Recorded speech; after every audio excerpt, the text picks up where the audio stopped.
Hey, what's up YouTube? It's your boy Robot. We're gonna do a different type of video today where we look at this particular piece of research from Microsoft called Fake It Till You Make It. This paper describes a procedure generation framework from Microsoft where they're able to generate realistic looking faces and also diverse cell faces.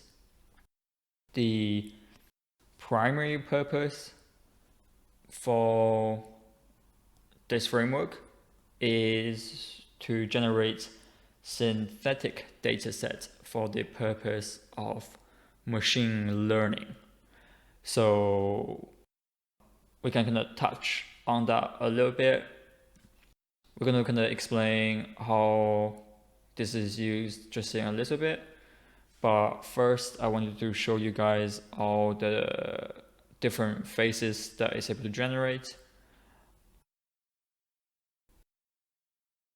This dataset is also available online. So there's a GitHub page of 100,000 images that you can get from this generation. Unfortunately, the label set for this is not super powerful. They offer some semantic segmentation labels as well as only kind of 70 very sparse facial landmarks. This is expected coming out from a large corporation because they probably want to kind of preserve a lot of the intellectual property. I have downloaded a sample of this dataset here. This dataset still looks a bit cartoony, some of them, and they do have some artifacts. So for example, like here, I'm not sure what's going on with the years there. Let's go through a few of these. So this one, for example, like, the instinctive impression that's very cartoony. Although they do appear to have a good diverse set of lighting, the skin does look a bit too reflective. But at least the quality on the hair is very good, depending on your particular application. You can see there's a bit of clipping from the clothes through the person's face. It's not amazing. It's not as good as it could be, but perhaps is good enough for the main purpose to train machine learning models. So let's go through this paper right now. So I'm primarily interested in the procedure generation process.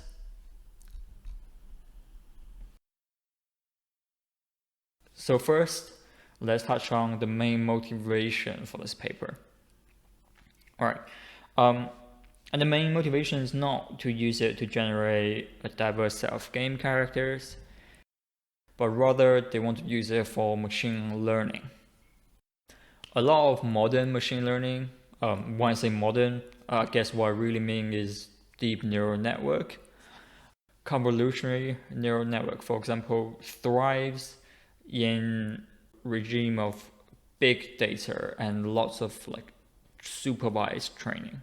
And what supervised training means is that we give the machine learning model, the neural network, an example of the faces, but we would also tell the network, oh, here's are the eyes, here are the nose, here's the mouth, perhaps it's a female face.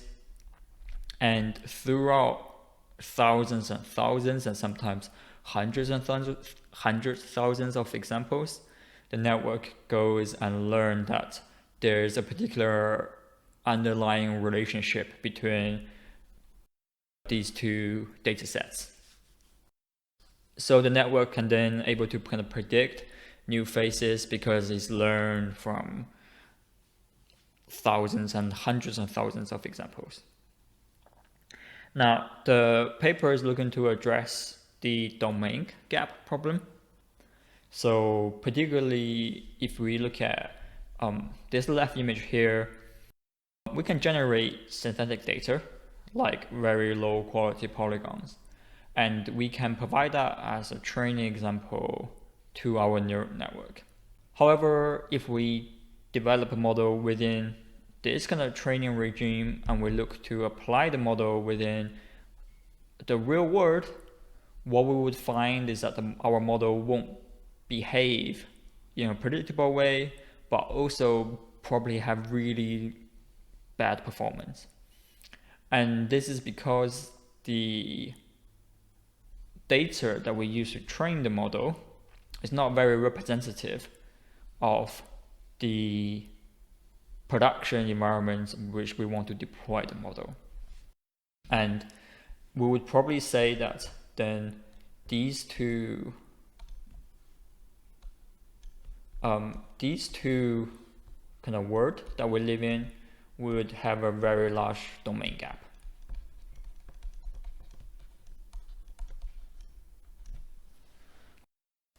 And as we can generate more realistic simulations, we slowly reducing this domain gap.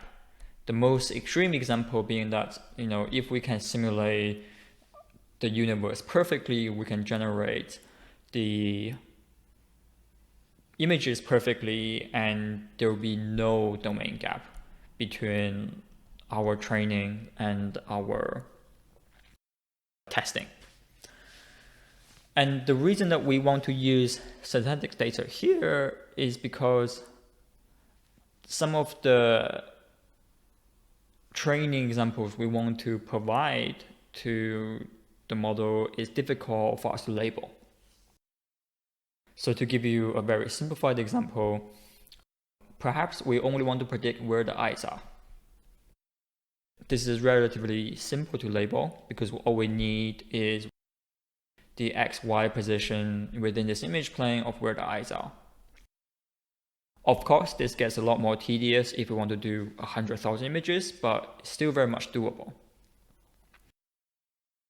Let's say, imagine we want to do more than just the eyes. We want to do the geometry of the face. So we want to do one key point here. We want to do one key point here. We want to do the corner of the mouth. We want to do the corner of the nose. We want to do the outline of the face. Now suddenly that labeling process becomes extremely tedious, even just for a single image. And of course, this is not considering the fact that you may make mistakes and there might be things that can't be labeled. So for example, because we're labeling within this 2D image plane, if we want to kind of label the 3D geometry of the face, we can't do it within this space because we don't have a measurement of the depth to each pixel. This of course is going to be very different if we're able to generate images from scratch, because we have the exact 3D representation. We know everything there is to know about the face, so we can generate exactly the semantic mask for the hair, where we don't have to go in there and rotocrop out the exact pixels for the hair. And similarly, we can do outlines, we can do 3D landmarks, and all of that just becomes significantly easier to train a machine learning model. And that's what the main primary kind of focus for this paper is, to show us that this domain gap can be very, very easily closed if you have a good procedure generation process. We won't go through every single detail in this paper. What I'm specifically interested in is this generation process, which is shown in figure 2. First, they start off with a template face. They add identity process. So notice how the face is still the neutral face even during this process. They add expression. parameter to make the face more expressive. And for those of you that's familiar with 3D graphics and rendering, the rest is very self-explanatory. They didn't just apply texture, hair, clothes, and apply illumination to the face. So these processes seems fairly straightforward.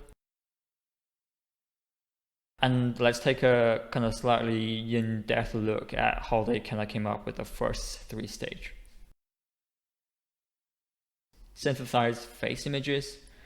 The visual effects VFX industry has developed many techniques for convincing audience that 3D faces are real, blah, blah, blah, blah, blah, blah. To address this, we use a procedure generation to randomly create a random novel 3D face without manual intervention. Many of the popular AI research right now is looking at GAN, so specifically generative adversarial setting. So what you would expect to see in GAN is often mode collapse and instability. And I think this paper actually opted out of the GAN method and used a procedurally generated method, which would give them significantly improving quality, but also a lot more control throughout that pipeline. So looking at 3D face model, our generative 3D face model captures how face shapes across the human population and changes during facial expression. It's a blend shape based face rig. Okay, that's interesting. Similar to previous work and comprise a mesh of 7,667 vertices, 7,000 polygons, and a minimal skeleton of k equals 4. Head, neck, and 2 eyes. So it is a rigged face, but the skeleton of the face doesn't play a significantly big role. I appreciate the next part kind of looks intimidating, but the thing with mathematics and papers is that it often seems more complicated than it really is. So let's try and dissect this part. The face mesh vertex positions are identified by a mesh generating function, m of beta, thigh, and theta, which takes parameters beta for identity, theta for expression, and thigh for expression, and theta for skeleton pose. Okay, let's kind of break down. Let's kind of visualize this. So they define a parameter for identity, which they call beta. They define a parameter for expression, which they call thigh, and they define the parameter for pose, right, which they called theta. And it seems like that from here, all of these goes into is what they use as their kind of generation function, right? That makes sense. So now let's break down the next line. So the generation function is just a function L with smaller parts in it. All right. So L is just a standard linear blend skinning function. So this sounds, I'm not exactly sure what LBS is, but this just does sound like the blending process. About the joints, yes, that makes sense. And now we have this function T, which construct a face mesh in the bind pose by adding displacement to the template mesh T, which represents the average face and neutral expression. Okay, so it sounds like that this function is the function that we are most interested in. So T, which takes in the identity, expression, and the identity parameter and the expression parameter. Let's just read the rest here. So give linear identity basis S and expression basis E. Okay, yeah. So the mental model that I have here then is this. So the generation function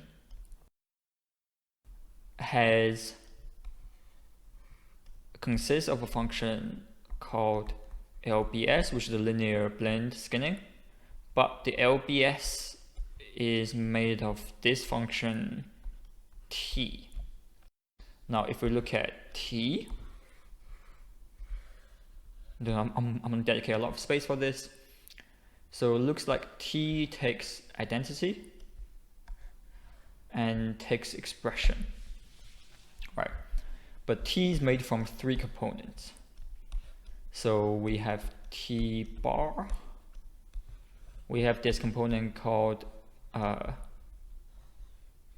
beta S, and we have this component called psi E.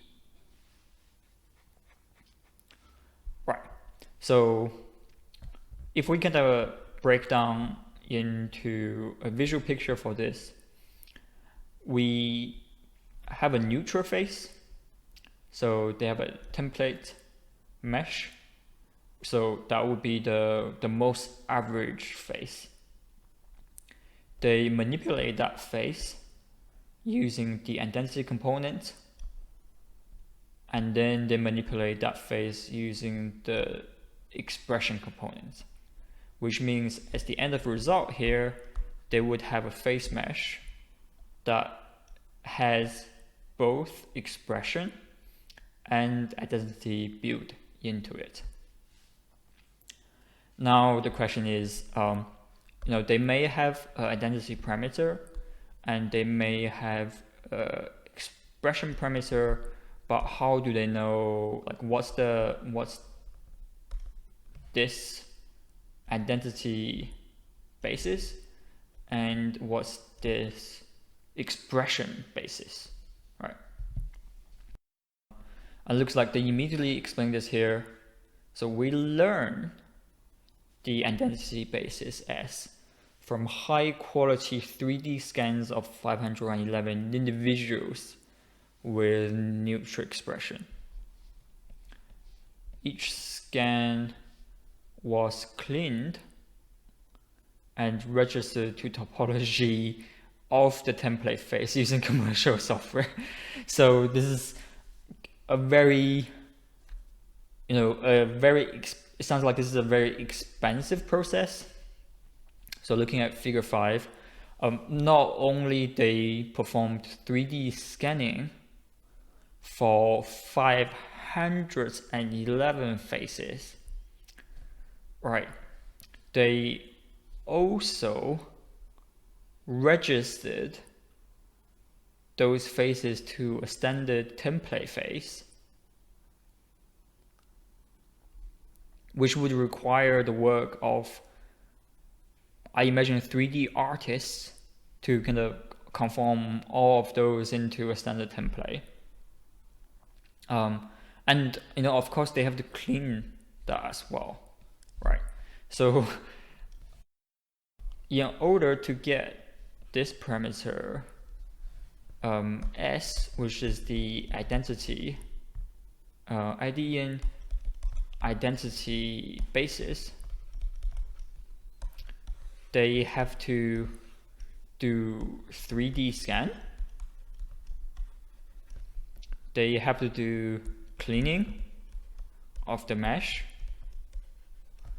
and they have to register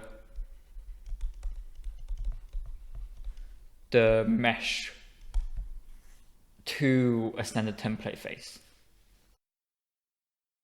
And this is the type of thing that you would only expect a large corporation with a lot of time and resource to do, especially for such a large quantities, for 500 faces too, right?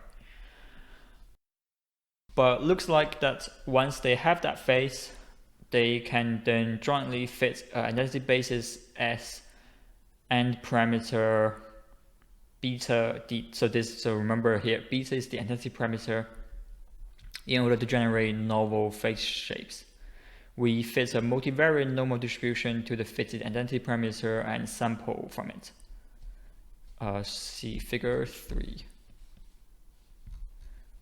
So here looks like that once they have that basis, they would able to just sample from that distribution and generate new faces. Interestingly, even though they say that this is a learned process, there is no specific mentioning of neural networks here. So perhaps this isn't a deep learned process. And in fact, because of the fact that they're generating the identity parameters and they're fitting it with a multivariate normal distribution, my impression is that this is similar to a more classical kind of like principal component based fitting / learning process as comparing to a deep learning process. So imagine that we kind of have two very simplified parameters. We say one of them is the position of the eyes, and the other one is the size of the face. And this is just purely hypothetical. Perhaps there is some relationship between the position of the eyes and the size of the face. This relationship is not super clear, but what they can do is that they can fit a normal distribution to this, given that they have that data. And now once they have that normal distribution, they can say, oh, let's sample a position of the eye, and roughly for that position of the eye, what type of face size that we may get. And you would imagine that a lot of the ethnicity and kind of like facial structure relationship is embedded within this. So perhaps bigger face generally have bigger nose, and they're able to kind of sample from this because they know how the parameter is distributed within that space. And you would also imagine the same technique can be used for expressions. So so here we really want to know how they got thigh and also the expression basis E, right? So we apply random expressions to each face so that our downstream machine learning model are robust to face motions. Yes, we use two sources of facial expressions. Our primary sources is a library of 27,000 expression parameters. Oh, by fitting a 3D model to corpus of 2D images. So it sounds like that they already have a large data set of 2D images with annotated face landmark. They then fitted to those images a 3D model and then extracted this expression parameter. However, since the annotated landmarks are sparse, it's not possible to recover all types, cheek puffs, and therefore additional sample expressions from manually annotated sequence was designed to fill the gaps, our expression library, by accessing the face in realistic but extreme ways. So this also sounds like a very tedious process. So sounds like that this dataset that they have doesn't cover some expressivity, so they manually animated some sequence and also added that to the expression library that they have. Again, this is the type of stuff you would only really expect from large corporations, because manual animation is also a very tedious and expensive process. But the mental picture then is that they start with a template face, then they modify it with the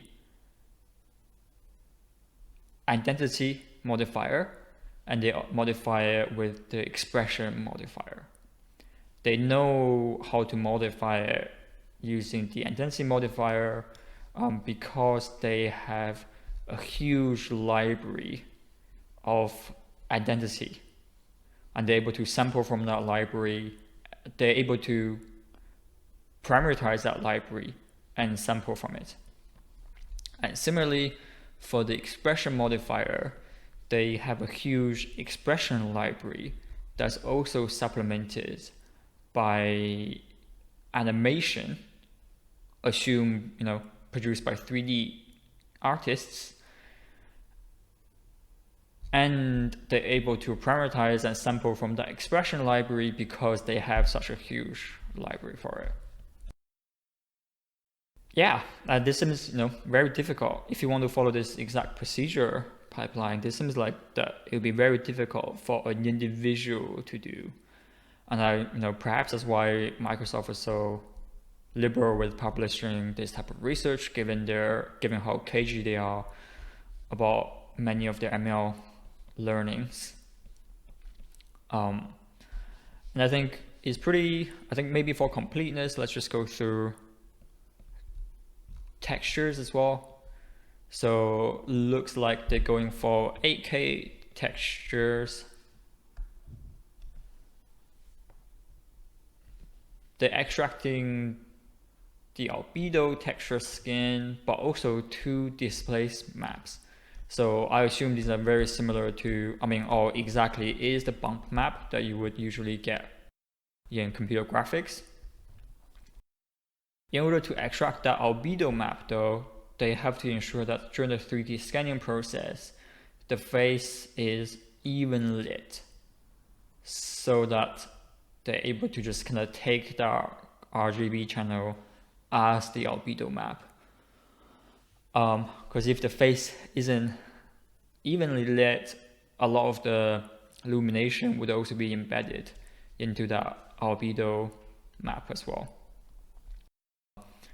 They extracting a coarse displace map and also a meso displacement map for skin per level details. And they're just assuming the darker pixel here corresponds to slightly recessed part of the skin. This is pretty interesting because I think this is one of the things that I was really impressed by this work, is how geometrically accurate the texture is. But it looks like that is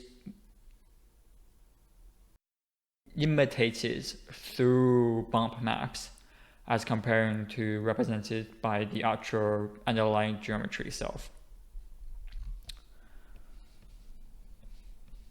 Looking at hairs, here they actually approximate hair with texture as 3D strands. So that's going to be a very computationally intense process as well.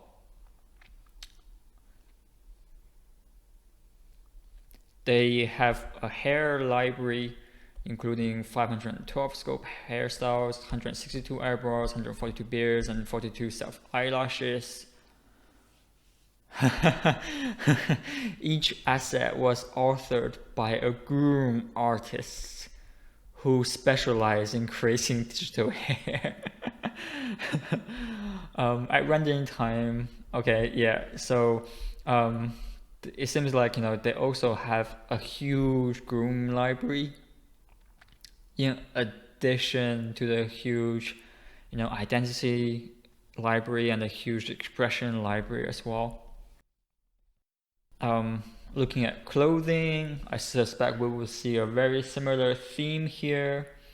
So we have 30 upper body outfits manually created using clothing design and simulation software, more upper body items, face wear, eyewear. Cool. Yeah, so they just have a huge library of stuff through manual work, right? So rendering, we rendered face images with cycles. I believe that's the Blender rendering engine. We randomly position a camera. Yeah. This is fairly self-explanatory. That makes a lot of sense. So I guess to just kind of summarize that process, if we go back to, that procedure image here, it's hilarious how much menu process that went into this. In order to generate the template faces, they had 511 3D scans, which is also cleaned, which is also registered, right? And that gives us the identity. To get the expression, they had 27K labeled images. And they also had a menu. I think we're going to be doing that a lot, so let's just call that M, menu animation, right? To get things like face puffs. To get 3D texture, this at least is an automated process, because if they 3D scanned here using well-lit, they can just extract the albedo map, and the bump map as well should be, is a fairly automated process at scale.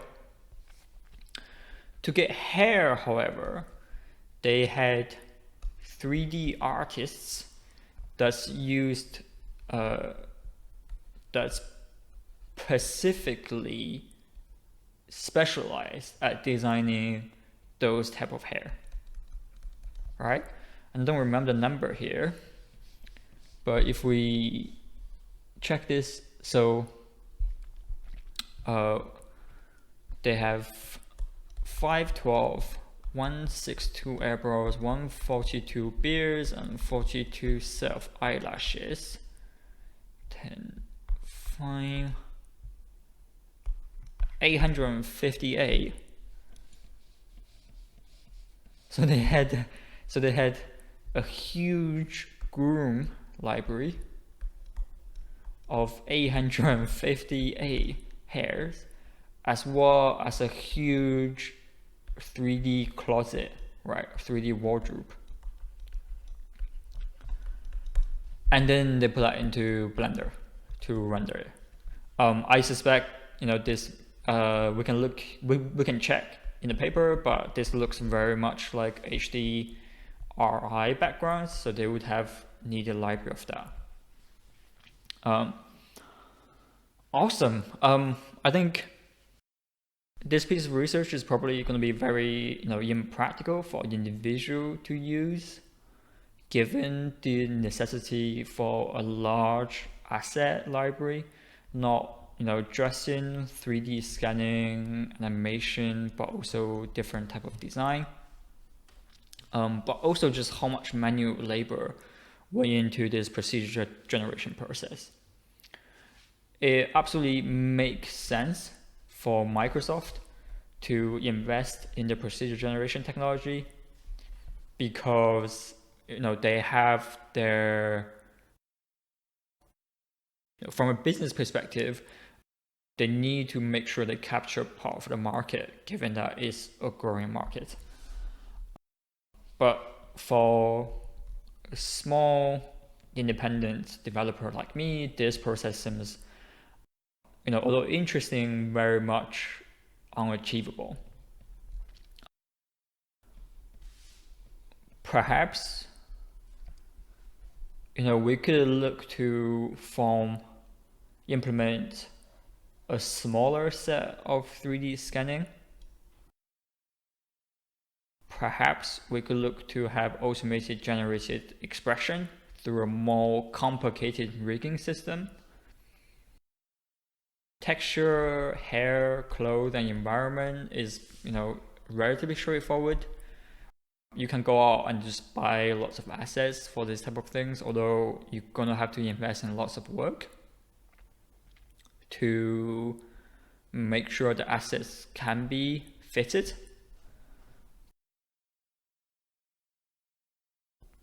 It looks like the identity element would be the most difficult element for an individual developer to capture. But nevertheless, it's pretty interesting.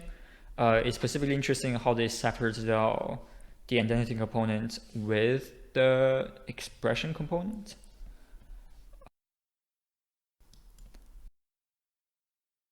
It's kind of interesting how they have fitted a multivariate distribution to it so that they can kind of sample infinite number of faces. And this then does allow them to generate as many faces as they want, generate non-realistic looking faces that doesn't actually exist. But I think this is as good a point as any to stop this video. Let me know if you guys do enjoy this type of more nitty-gritty, in-depth breakdown into papers like this. I definitely do this a lot in my spare time, so I'm more than happy to kind of take you guys on this journey with me. Hope you have a nice day. Peace out.